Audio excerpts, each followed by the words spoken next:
¿Alguna vez te preguntaste qué es la política? Sí, muchas veces me pregunté esto, y seguramente muchas personas se lo preguntarán. ¿Y por qué no repasamos un poco qué es realmente la política? Bueno, la definición en realidad es una sola, pero los conceptos son muchos y hay muchos que son erróneos. Hay muchas cosas que aparecen cuando uno piensa en política. Sí, por ejemplo, la corrupción. Sí, sería cuando los funcionarios roban la plata que la gente paga para que se hagan obras de bien público. Sí, está bien, obras de bien público o todos los fondos destinados a la administración pública en realidad. Y eso es debido al abuso de poder de estos funcionarios que vos nombraste, ¿no? Ah, ¿y cómo me doy cuenta si hay abuso de poder? Y por ejemplo, cuando ves que los funcionarios están beneficiándose de alguna forma personalmente, ¿sí?, del poder que tienen y no lo utilizan realmente para ayudar a la gente, ¿sí? Entonces, ¿el abuso de poder puede generar mafias o asociaciones ilícitas también? Sí, por supuesto. La mafia en realidad es una clase especial de crimen organizado.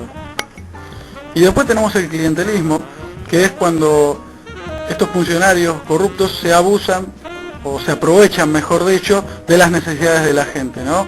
Es cuando tratan al votante como si fuera un cliente al que hay que comprar por medio de las cosas que necesitan, ¿no? Se nota mucho en el capitalismo.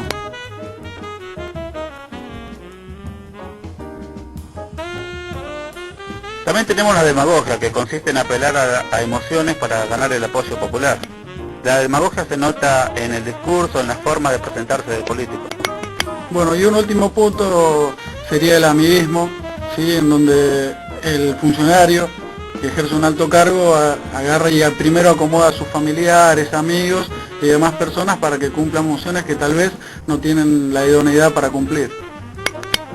Bueno, ahora vamos a hacer entonces un repaso de todos estos puntos. Tenemos la corrupción, ¿sí?, el abuso de poder, la demagogia, el amiguismo, el clientelismo y la mafia o organización mafiosa.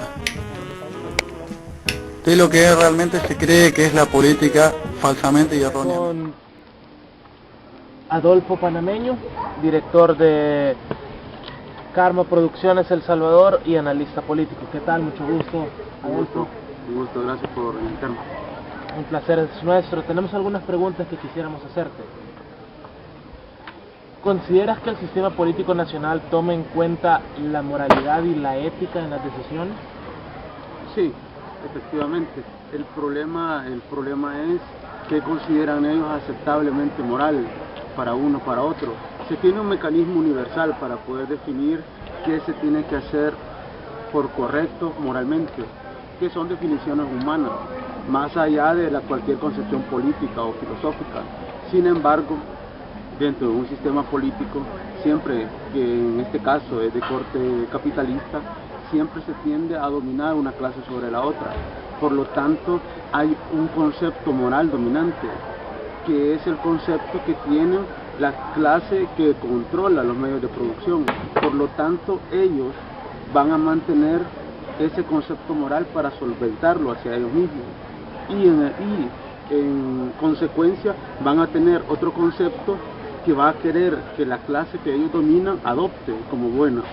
Entonces, bajo ese mecanismo siempre vamos a tener una discrepancia con una clase que procura unos conceptos morales dentro de la política con respecto a la otra clase que es la dominada por esta. Digamos, siempre va a haber ese conflicto, pero sí siempre se mantienen conceptos filosóficos, morales, éticos, para poder ejercer la función pública. Muy bien. ¿Consideras que nuestro sistema político impulsa los valores morales como los hemos conocido a lo largo de la historia? ¿O crees que está impulsando el beneficio de ellos mismos y de las mismas grandes empresas? O busca la unidad social, como tanto lo dicen en los medios de comunicación? Mira, una sociedad capitalista siempre tiene una doble moral, la que es para ellos y la que pretenden que sea para el resto, es decir, para la clase dominada. En este caso, en las escuelas, en las iglesias, incluso en las universidades, siempre se promueven conceptos morales al respecto de la convivencia humana, de las relaciones pacíficas con otros pueblos y en lo sucesivo. Sin embargo, también nos educan para matar. Tenemos policías, tenemos ejército, ventas de armas por catálogo. Entonces promovemos vedas de armas incluso, promovemos que no deben haber armas ni de juguete. Entonces nos mantienen en esa dinámica de lo bueno y de lo malo. Entonces mientras nos mantengan entretenidos en ese juego de doble moral, siempre va a existir esa moral dominante y siempre van a existir instituciones que procuren expresarnos o ayudarnos a entender eso o a aceptar un concepto moral que no debe ser el nuestro. En este caso, para eso funcionan las escuelas, como te repito, las iglesias. Aparte de esto, por ejemplo, te predican hasta decir ya no los 10 mandamientos, ¿va? Te predican, digamos, bueno, todo lo que eso implica, ¿va? El amar a tu prójimo, pero de paso te dicen que tenés que superarte, te inculcan el individualismo. Entonces, toda esa cuestión de doble moral es un mecanismo para mantener entretenido a una clase, ¿va? Para que no procure tener sus propios conceptos morales.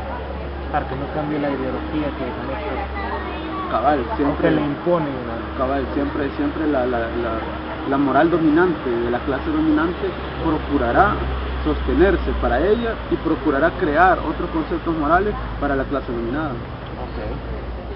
Okay. Nicolás Maquiavelo decía que el fin justifica los medios. ¿Crees que los políticos de ahora funcionan en base a esta premisa o crees que todavía existen quienes consideran las diversas concepciones moralistas y humanistas a la hora de tomar decisiones? Mira, cuando Maquiavelo dijo eso, y que está resumido y explicado en el libro del Príncipe, lo dijo bajo un contexto bélico en aquellos dorados tiempos. Entonces, él lo que procuró, digamos, tener una tesis de cómo poder gobernar sin perder el poder. Porque una cuestión es que gobernes teniendo el poder, otra cosa que gobernes no teniéndolo. En el caso de que el fin justifica los medios, es relativo y tiene, digamos, salvedades. Es como preguntarnos qué es primero, el huevo o la gallina. Entonces hay dos respuestas para eso y depende de tu concepto político y filosófico para aceptar una. En este caso, es indudable la influencia de Maquiavelo en la política internacional y local del mundo. Entonces sí, efectivamente se basan sobre eso, pero al final, digamos, se debe anteponer un argumento científico, que no importa el fin si no se demostró un buen proceso. Digamos, podemos anteponer la frase de este físico célebre, Albert Einstein, que dijo de que, digamos, a los cuerpos los define no su punto de partida ni de llegada, sino el proceso entre ambos puntos, entre punto A y B. Entonces, si vos querés lograr algo a nivel político, algo tenés que sacrificar, efectivamente, pero no debe ser sacrificable la moral humana, el carácter humano que tiene cada persona. Ahora, pero si esto implica de que alguien tiene que sacrificarse para hacer algo, pues debe hacerlo de manera consciente y no engañosa. Es diferente un soldado que muere en guerra, que va con la estima de que está defendiendo a un pueblo, pero lo que está defendiendo es a la clase dominante de ese pueblo y se va a inmolar. Pero es diferente aquel que está consciente de su condición, por decirlo así, un guerrillero que se inmola. Él sabe por qué se está inmolando. Es decir, es muy difícil decirle a alguien que se inmole si no está consciente de lo que está haciendo, o en todo caso está engañado. Entonces ahí el fin justifica los medios para quien tiene el interés detrás de la actividad, detrás del hecho. Entonces la cuestión esta de que el fin justifica los medios es utilizada y seguirá siendo utilizada por un buen rato, mientras que no superemos el conflicto que se tiene entre clases dominantes. Cuando exista una sola clase social, o sea, en la que debemos estar todos, posiblemente ese argumento, ya que junto a la piedra de Molay y el Comalba, en un museo. muchísimas gracias, ha sido un placer y un honor platicar contigo. Gracias por tu tiempo y que el Señor te bendiga mucho. Gracias.